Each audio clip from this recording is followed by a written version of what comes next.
Pria ini ingin berlomba lari dengan kereta api. Kereta yang datang. Ia menyiapkan dirinya. Di saat kereta api berada di sampingnya, Bunya langsung menaikkan sapu tangannya, kemudian melaju ke depan. Tentu saja kecepatannya tidak bisa dibandingkan. Belasan detik kemudian, nafas sang pria menjadi cepat. Sang ibu yang melihatnya di garis akhir mulai panik. Ia mengangkat tangan menyuruhnya anaknya untuk menambah kecepatan. Di saat itu terjadi suatu keajaiban. Kecepatan anaknya berlari melewati kecepatan kereta api, dan duluan sampai di garis tujuan. Sang ibu kaget. Anakku lari lebih cepat dibandingkan kereta. Wei, kelihatannya ini adalah pria yang tidak bisa ditandingkan dengan orang normal. Sebenarnya adalah seorang atlet penyandang disabilitas. Mengikuti perlombaan dan memenangkannya. Ia bernama Su Huawei. Lahir di Hong Kong pada tahun 1981 di keluarga yang sederhana. Sayangnya, setengah tahun kemudian ia menderita penyakit kuning, sehingga memengaruhi otaknya, menyebabkan kejang otot. Cara mengobati salah satunya adalah menukar segala darah di tubuh. Saran dari dokter memberikan sang ibu pemikiran yang susah. Sikole yang disebabkan oleh kejang otak, mungkin akan merusak pendengarannya. Kemudian berjalan atau memegang sumpit saja akan menjadi susah. Orang tua manapun yang melihat anaknya sakit, meski ada sedikit harapan, bersedia menjual apapun untuk menyembuhkan anaknya. Tapi setelah melakukan penukaran darah, meski hidup anaknya sudah terjaga, gejala sisa yang mengerikan datang seperti yang dijanjikan. 4 tahun kemudian, perlahan-lahan Awei tumbuh besar.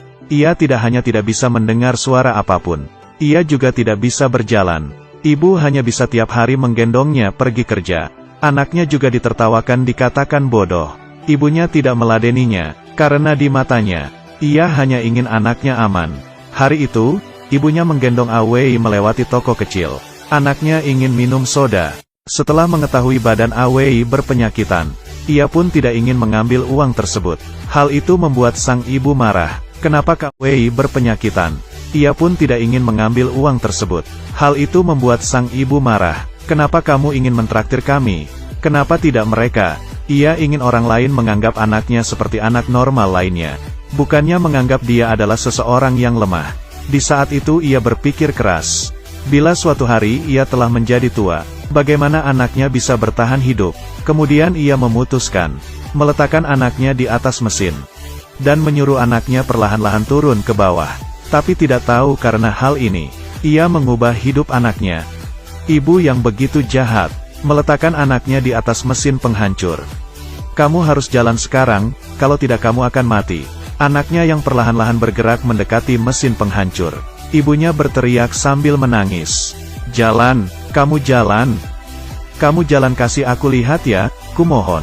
Tapi anaknya masih diam saja melihat ibunya tidak melakukan apa-apa. Karena penyakitnya, ia yang tidak bisa mendengar dan tidak bisa berjalan. Sang ibu ingin mencari cara, tapi semuanya sia-sia. Anaknya sudah hampir masuk ke dalam mesin. Dengan cepat, ibunya menekan tombol berhenti. Ia yang tidak bisa membantu pun menangis. Kemudian terjadi suatu keajaiban. Anaknya berhasil berdiri sambil memegang besi. Mungkin anaknya mengerti dari tatapan ibunya. Ini pertama kalinya ia berdiri. Setelah 8 tahun, Awei tumbuh besar menjadi anak remaja.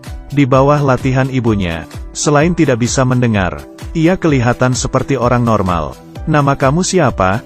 Su Huawei. Hari ini ada 3 anak yang mengganggu Awei. Awei membalikkan badan dan berlari. Harus tahu orang yang dengan penyakit ini, otot-otot akan menegang dan berkontraksi secara tidak sadar, menyebabkan kesulitan dalam gerakan. Ibunya yang melihatnya pun kaget. Kecepatan lari Awei lebih cepat dibandingkan orang biasa. Ia pun melihat adanya harapan. Keesokannya, ia membawa anaknya ke tempat latihan orang disabilitas. Di lapangan penuh dengan anak-anak yang disabilitas. Kemudian mendengar suara dari pelatih. Anak-anak di garis awal dengar suara dari pelatih. Anak-anak di garis awal mulai berlari. Siapa sangka Awei yang melihat itu tidak bisa menahan diri dan mengikuti di belakang orang-orang tersebut. Dan lari semakin cepat. Akhirnya menjadi yang pertama mencapai garis akhir. Pelatih yang melihatnya pun tergerak. Aku adalah Fong, pelatih tim atlet. Aku ingin mengajak anakmu untuk bergabung dengan latihan kami. Siapa sangka anak muda ini kedepannya akan memenangkan perlombaan. Sang ibu demi menambah kuatkan otot Awei, Tiap daging sapi di burger akan diberikan ke Awei, dan memberikan roti yang tersisa kepada adiknya. Beberapa bulan kemudian, Awei yang berumur 15 tahun pertama kalinya mewakili negaranya, mengikuti Olimpiade Atlanta pada tahun 1996, dan memenangkan lomba lari 400 meter. Tepuk tangan dan sorakan dari para penonton. Ibunya yang melihatnya di TV pun menangis bahagia. Setelah pulang ke rumah, hal pertama yang dilakukan Awei adalah memakaikan medalinya ke ibunya. Saat kamu menikah dengan ayah, kamu tidak memiliki perhiasan emas. Jadi aku akan mendapatkan banyak emas untukmu.